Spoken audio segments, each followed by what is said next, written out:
welcome back. I hope your tummies are all full and that you had a great lunch. Many thanks, Sandy, for doing that session again. Unfortunately, we had a technical glitch and Sandy had to redo her session. You're super amazing, Sandy. Thank you. Many thanks, Corinne, for your talk on emotional intelligence and how it can be used to fuel teamwork at work. Many thanks for that. So I hope you're all enjoying the session so far. My name is Jade. I'm a physio by profession. I've been working as a physio for the past 10 years after graduating from the University of Malta in 2010. After that, I decided to pursue my studies further and I did my master's in sports medicine, exercise and health at UCL in London, and I graduated in 2019. It was a super awesome ride. So today I will be talking to you about the sitting disease. So I got this title actually from, I don't know, I think it was a website, and I really liked it because in reality it makes loads of sense. So sitting in reality is not a disease. It's not a bacteria or a virus that can be killed with antibiotics or antibodies, all right? But in reality, sitting has so many negative effects that it can actually be considered a disease. So why did I call my presentation this? So, in reality, we're not made to sit down, we're made to move, okay? So, back in the time, in the days, our ancestors didn't have any iPads, they didn't have any laptops, all right? So they never really sat down that much, except maybe to eat, all right? So, in reality, at the time, they had to walk everywhere, they had to move, they were manual laborers, they had to push, pull, lift, everything, all right? Everything on their own, because they didn't have any machinery, they didn't have any technology, they didn't have any laptops, all right? Having said that, times have changed, all right? Technology has changed, technology has advanced. In reality, what's happening is that we have more people living a sedentary lifestyle. Most of them are working on laptops 8-10 hours on end. And unfortunately, from that manual labor, from that manual worker, we're turning into people who are constantly sedentary. And unfortunately, as I said before, having a sedentary lifestyle is actually going to induce a lot of negative effects. So, one of the negative effects that can actually cause that can be caused by sitting is actually having heart-related problems. Research has shown that the more you sit, the higher the risk of having heart disease later on in life. Okay, so what happens when we eat? We eat proteins, fats, carbohydrates. All right. So in reality, the carbs are the fuel source of our body. Carbs are broken down into sugars, and those sugars are there so that we can actually use it, so that obviously can run around and do our errands and everything. All right. Having said that, if you have a sedentary lifestyle, if you're constantly sitting down, if you have a sitting down job, unfortunately, you're not going to use up those extra calories. You're not going to use up that extra sugar. So apart from that actually contributing to weight gain, all right, that is actually also going to clog and deposit around the arteries of our body, mostly on the inside. So if it clogs over there, if it deposits over there, our lumen is going to decrease with time, and that is actually going to contribute to a lot of problems like high blood pressure, all right, and diabetes. Diabetes is another issue which tends to be caused by sitting, really. When you sit down, you're not using up that extra sugar that you're eating. So obviously that extra sugar is constantly running in your system. And if you are a diabetic person, if you test your sugar levels, you realize that your sugar is constantly high, and it's high because you're not using it up. So apart from obviously looking at the nutritional aspect of it, you have to move, obviously, because you're still going to eat carbs during the day. You just need to burn it off by actually moving. All right? So, on the other hand, if you're a person who does not suffer from diabetes, you can still develop diabetes later on in life. Why? Because if your sugar levels are constantly high and you're overusing your pancreas, Obviously, then later on in life, your pancreas is going to be so tired, then obviously it's going to slow down a bit and it will give you diabetes. So it's very, very important that we move constantly so that obviously we're burning off that extra sugar that is running in our bloodstream. Alright? Another complication that can rise from sitting is actually developing DVT or varicose veins. So what is DVT? So DVT is deep vein thrombosis. What in Maltese we say thrombosis. Okay? So thrombosis is when the blood would be a bit sluggish because of immobility and the blood clots in our legs or in our arms. It's mostly common in our legs, but it can happen also in our arms. And it can be, unfortunately, a fatal situation. So it's very important that we move. So what happens really? So our heart pumps our blood to our peripheries. Okay? So what happens in our peripheries is that the blood speed tends to slow down a bit. Then obviously we've got our veins, which have like flickers inside them that actually help the blood to go back to the heart. And we've got our muscle, which helps in that pumping action. So every time you're using that muscle, it's helping the blood to move back to the heart. Having said that, if you're sitting down, your veins have to work on their own because you're not using your muscle. Okay, so obviously with time what happens is that your veins start tiring out, they start swelling, alright, and unfortunately we develop what is called varicose veins. Also apart from that, obviously your blood will be sluggish and you're more at risk of developing thrombosis. Alright, so the more you move, the less chance of having these circulatory problems later on in life. Okay, having said that also, sitting down unfortunately contributes to mental health problems. The latest research says that when you sit down for very long periods of time, you're more at risk of developing anxiety and depression. Having said, if you suffer from these problems now, actually getting out of the chair, getting out of the bed and moving is actually going to help you a real lot. What happens really when we exercise, our body produces this happy hormone. Alright, and this happy hormone is called endorphins. So when we exercise, endorphins are released in our body and actually makes you feel good. So exercise does not make you aesthetically nicer, but will also make you feel good, and this is because you've got those endorphins running in your system. Alright, so it's very important that if you do suffer from mental health problems, even if you don't, doing that half an hour walk a day is actually going to help you make you feel happier. Okay, and last but not least, apart from the musculoskeletal aspect, I'll be talking about weight gain. Unfortunately, as I said before, if you don't move, you're not going to burn those extra calories, and those extra calories are going to be deposited in our body. So how do we burn that extra fat? Well, in reality, obviously, first of all, you have to take care of the nutritional aspect of it, okay? But apart from that, you also have to move. Okay, so what do you have to do really? To burn fat, you have to exercise between the 55% and 65% of your maximal heart rate. Okay, so how do you calculate this? How do I calculate my maximum heart rate? Very simple. We use what is called the Carbonian formula. Okay, so in the Carbonian formula, what you need to do is you have to do 220 minus your age. So for example, you're 30 years old, okay, you have to do 220 minus 13. So your answer then is 119. So your maximum heart rate is 190 beats per minute.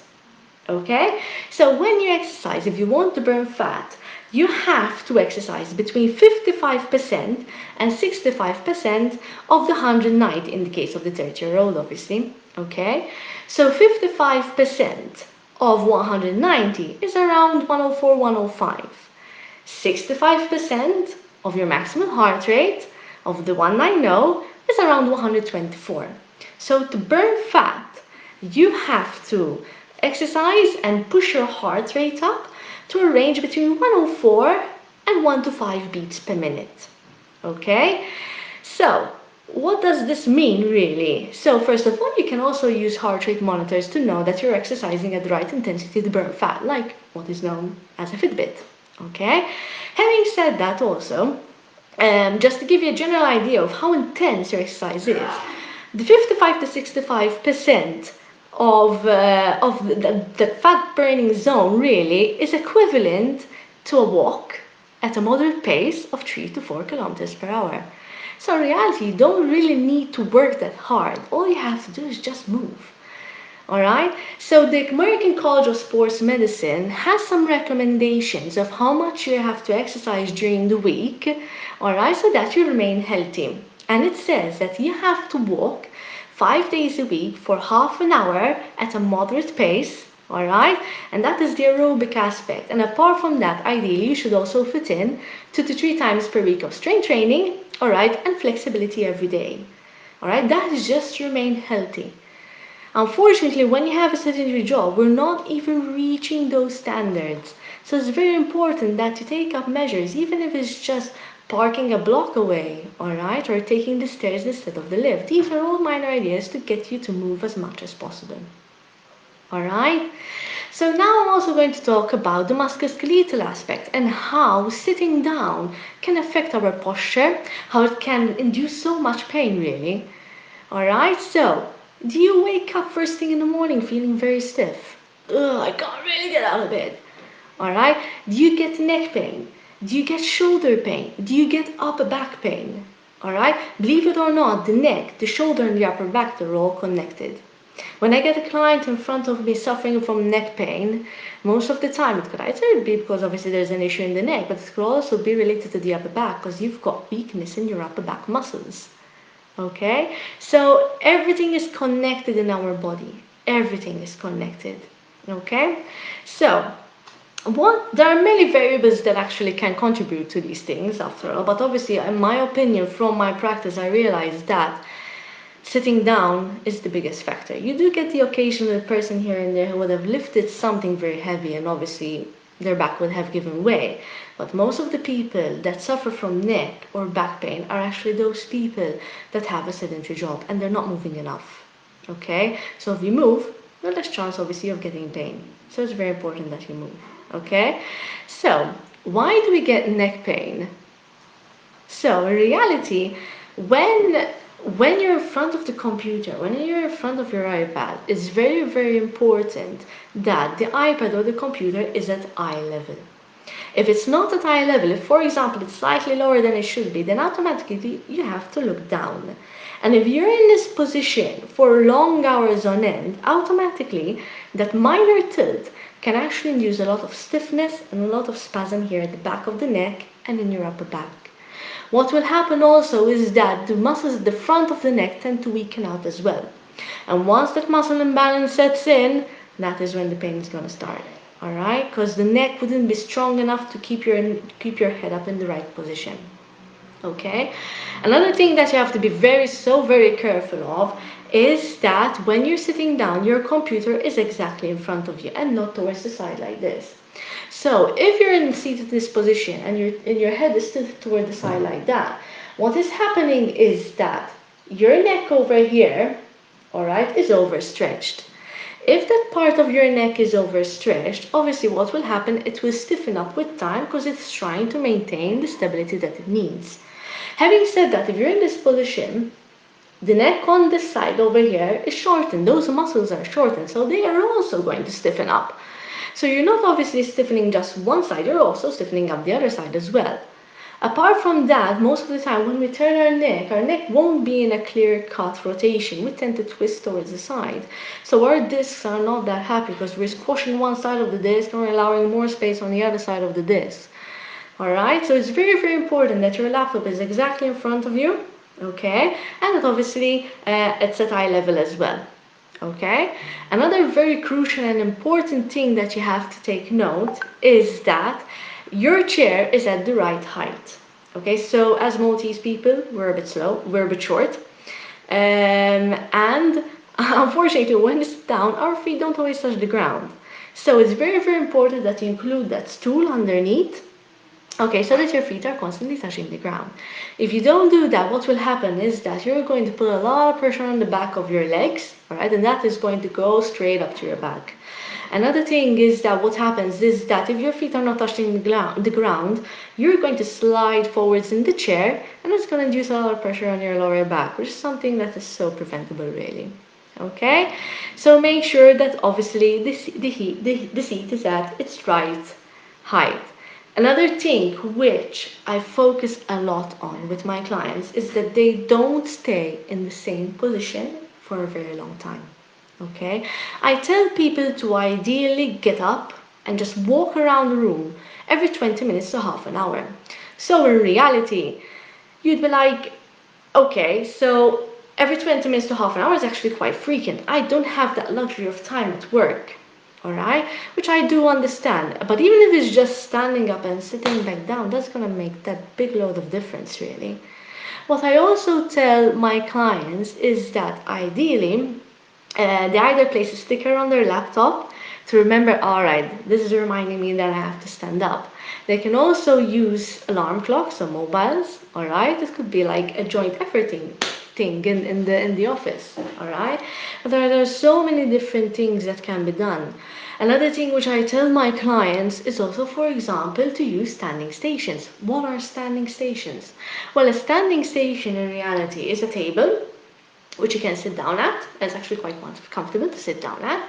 And when you're tired sitting down, or when that sticker reminds you that you have to stand up, what you have to do is just lift up the table, all right, and you can continue working in standing. Okay. Having said that, when you're tired and standing, then all you have to do is push it back down, and then you're sitting back down again at the desk. Okay, so in reality, not a lot of people have the standing station, but you can create your own one in reality as well. So what you need to do is get a few box files, stack them on top of each other, put your laptop on top, and you can work in standing. As soon as you're tired and standing, all you have to do is just sit back down again. What I also tell my clients, which is a really, really good idea, and I actually found this and saw this, it was so amazing in an office in London, alright, is that apart from having a normal chair, you should ideally also have a gym ball, alright, or what we call a Swiss ball, which is like this big ball which you can actually sit on. So in reality, you're still sitting, alright, all well and good, but when you're sitting down on a normal chair, our muscles are just gonna relax. Okay, I'm not being used, so I'm not gonna actually move. I'm not gonna work. Okay. Having said that, when you're sitting down on a gym ball, you have to find your balance on this ball, or else you fall off. Okay, so sitting down on this gym ball is actually going to stimulate some muscles to work, mostly the core muscles, the abdominal muscles to work. All right, it's also going to stimulate your upper back muscles to work. All right, it's going to stimulate our stabilizers to work. Okay, so sitting down on a Swiss ball is even better than sitting in a chair, but obviously we still have to move after a certain period of time. Okay, and it's also safe for pregnant women as well. Okay, so apart from that, what will happen if you don't sit in the correct posture, if you don't do any of these measures? What will happen is that your neck will tilt forwards with time. So you get even more pain here at the back of your neck and in your upper back because it's constantly trying to pull your neck back, and then you get even more neck weakness over there, over here at the front. And obviously, once again, as I said before, when you get that muscle imbalance, automatically you're gonna get more pain, which is something which is so avoidable really if we just take care of ourselves a bit. All right. Having said that as well, you're gonna have a lot of stiffness. All right, and apart from that, you're gonna induce that muscle imbalance, which is so avoidable. But what about the lower back? What happens to the lower back? We're talking about the neck a lot, okay? But we haven't talked that much about the lower back. Well, in reality, the same thing happens in the lower back. If you don't move, obviously you can also get stiffness in your lower back, okay? One of the things that actually happens when you're sitting down is the muscles on the front part of the hip. They tend to stiffen up as well because they're in the shortened position for a very long time. The major muscle, the major hip flexor, the iliopsoas, is attached to the spine as well. So if that muscle is going to shorten up, what will happen is it's going to start pulling at our lumbar spine, which is the lower part of our spine. And that is actually going to induce a lot of back pain. Okay, so stretching out a bit and actually moving is going to help reduce the chances of it shortening up. Okay, having said that as well, you can also get a lot of tightness in the back part of your leg, which is the hamstring muscle. Okay, if the hamstrings are tight, automatically our muscle, our pelvis is going to tilt backwards. If our pelvis tilts backwards, what will happen is that that's going to induce a lot of stress on the lower part of our back. Okay, so another thing that I want to talk about, and which is very, very important really, is our thoracic spine. Our thoracic spine is the middle portion of our spine between our neck and the lumbar spine. Okay, one of the biggest movements that the thoracic spine does is rotation. Okay, so if our spine stiffens up, most of that rotation is going to be blocked. Okay, and we can't rotate that much. So what will the body do? The body will try to compensate. All right, and it does, but by either getting your shoulder to move a bit more, or else it will start rotating from your lumbar spine, which is the lower part of your spine. And our lumbar spine is not made to rotate. Okay, and when you get a lot of these shear forces happening in the lumbar spine, our discs are not going to be too happy, and we get there's a high risk of developing what we call a slip disc, which is something so avoidable if we just get up and move from that chair. Okay, so one of the exercises that I actually like giving people who have a sedentary job, all right, is actually sitting down on that chair and rotating, holding onto the chair and inducing that little bit of a stretch and actually rotating back, doing it on the same side on the other side. Another thing that I tell clients to do is actually to lift up their arms and tilt towards the side and towards the other. And I tell them when to stretch for around 15 seconds, 4 times after each other. Okay, so that's like 1 minute. You can easily also do these stretches when, for example, you're waiting for the microwave to heat up your lunch. You can also do these stretches maybe when you're waiting for the printer to print out a sheet. Okay, you can also put the printer like 2-3 meters away and you actually get up to get that paper. All right, so these are small ideas which are going to help you out during your everyday life. Okay, so what is my role as a physio? What do I do? So people obviously come to me when they're experiencing some form of pain. Okay, so first of all, what I do is I do what is known as a functional assessment. So I look at the person in a whole and I see how they're moving. All right, I see how they're functioning. Okay, which is why I can't just prescribe exercises just like that, because this would be specific for that particular person at that particular point in time. All right, because things change, conditions change. Okay, so my job is to analyze how they're moving, check which muscles are stiff, check which muscles are not stimulated and are quite weak, and my job is to loosen up those tight muscles and obviously try and stimulate those weak muscles to work, so I get the balance back up again. So I use exercise as a form to stimulate these weak muscles, and when it comes to the shortened muscles, those tight muscles, what I tend to do is give a lot of stretches. All right, and apart from that, I also use my hands. I use a lot of manual work to try and loosen up those tight muscles. There are so many different techniques. Okay, having said that, apart from that, I also give advice on ergonomics, which was what I've done today, really, to you guys. All right, and I also at times go in the workplace and assess the situation over there. Okay, so it depends on the situation, really. Okay, apart from that, maintenance. All right, so once the people are finished from their physiotherapy sessions, I give them maintenance exercise and I give them advice on how to eliminate that pain for good. Unfortunately, no one can ever guarantee that your pain is going to be eliminated for sure and that it will never come back, really, because it depends how much you take care of yourself. But the maintenance is always, prevention is better than cure, and the maintenance is going to help a lot. Okay, so that's the end of my video. I hope that you've enjoyed it and that it was an interesting talk to you.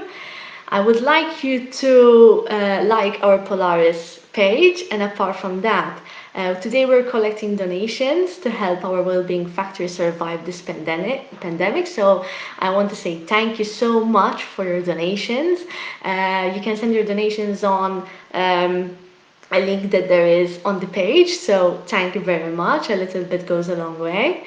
Should you wish to book an appointment with me or with any other physio with Polaris, um, all you have to do is contact the Polaris Facebook page. At the moment, I am working, so I can help you out immediately. Apart from that, I also have a website, www.jasportsphysio.com. And apart from that, I also have my own Facebook page, Jade, physiotherapist with a special interest in sports injuries. So you can also send your donations via Revolut or via BOV Mobile Pay. All right, it's all on the comment over here. All right, so thank you very much, and I wish you all a super awesome day. Thank you. Good day. Bye.